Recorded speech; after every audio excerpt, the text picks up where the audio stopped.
with him, Egypt and a few others dancing about as they have made it to the semi-finals of Afcon. Wahey! So today it's my Afcon Fantasy semi-finals team selection, where in the quarter-finals, my team, oh dear, was a proper bit of an unlucky, if you ask me, as we almost were on the verge of greatness. We were pushing up all the ranks and we could have had a chance to win Afcon Fantasy. But no, just a big fat slap onto Bacon Boy's face after not owning the likes of Salah and Toko meant I was actually the cheekiest to scrub and actually almost dropped outside the top 1k. My rank literally over doubled.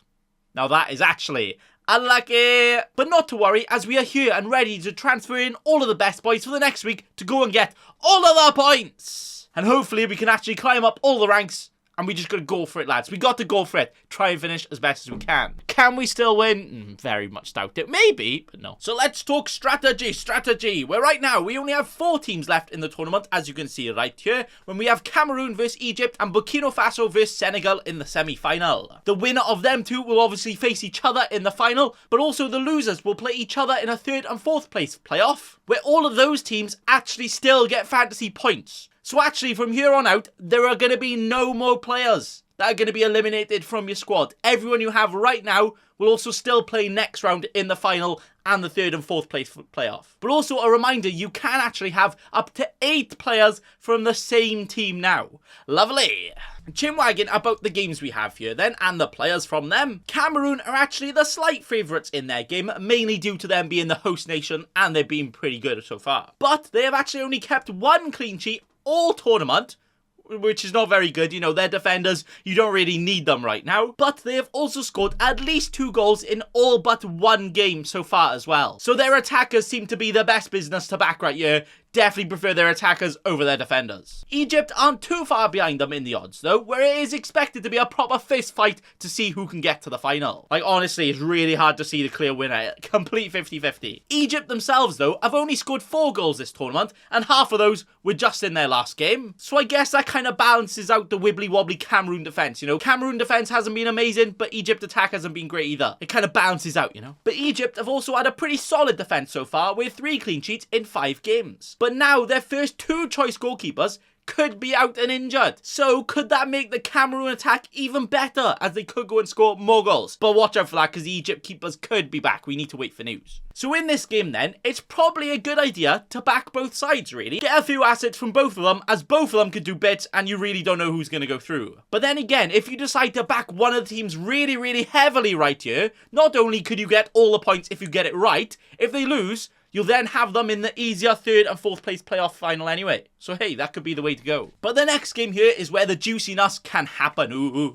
With Senegal being the heavy favourites against Burkina Faso in this game, but also favourites to win the tournament as well. So with them only conceding 1 goal this entire tournament, and also scoring 5 goals in just their last 2 games in the 2 knockout stage games, you really need to jump on all of their players right now if you haven't already. And literally, like, double defense, double attack probably isn't even enough right now. You probably need more. What? Burkina Faso, on the other hand, aren't actually too bad themselves, you know. They could still beat Senegal. It's not like Senegal are guaranteed to win. But even if Burkina Faso do lose, they then have that 3rd and 4th place game anyway. And the fact that all of their players are actually so cheap, they could actually be the secret recipe to keeping a proper balanced squad to make sure you have all the big boys, but also still potentially get points for some of the cheaper gems as well. So both of those you can back for very different reasons. So that is actually the teams covered and done. Who are you going to back?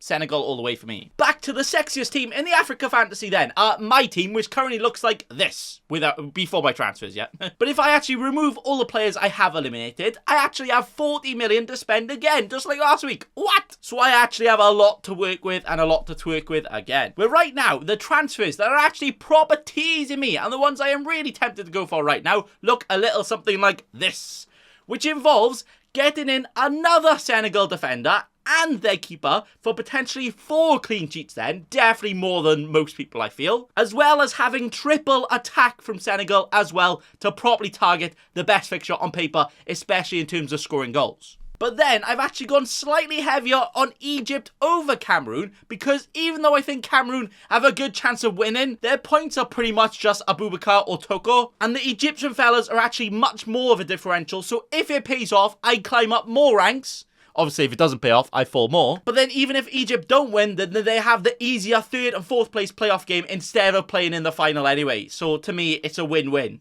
Or definitely a lose-lose if it goes wrong. But hopefully a win-win. Now, as always with my team selections here in the Afcon Fantasy, all of these transfer plans can and definitely will change just because any late-minute news, any more thinking about, it's just can all change, So if you do want to see my final team, make sure to follow me on the Twitter and FC, and I will be posting it on there well before the deadline. Well before will probably be like an hour, but yeah. But my transfer plans are basically to heavily back the Senegal and then choose one of either Cameroon or Egypt to heavily back and just hope that it goes my way. As to me, there's no point trying to hold on to a top 1k rank now. You might as well just push all the way. If I finish 3k, oh well, at least I tried to push up the ranks. I'm not going to settle for average, right? We're going for more. So to me, that sounds like absolutely lovely stuff. But do you know what is actually more lovely stuff? My league, which currently looks like this. Where the one and only Kane Allen. Go on, lad. He's back up on top and currently 11th in the world. Only a few points off top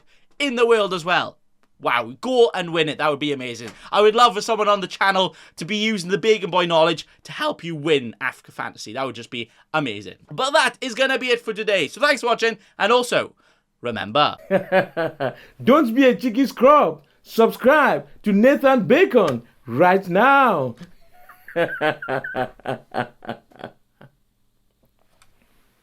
Don't let your memes be dreams.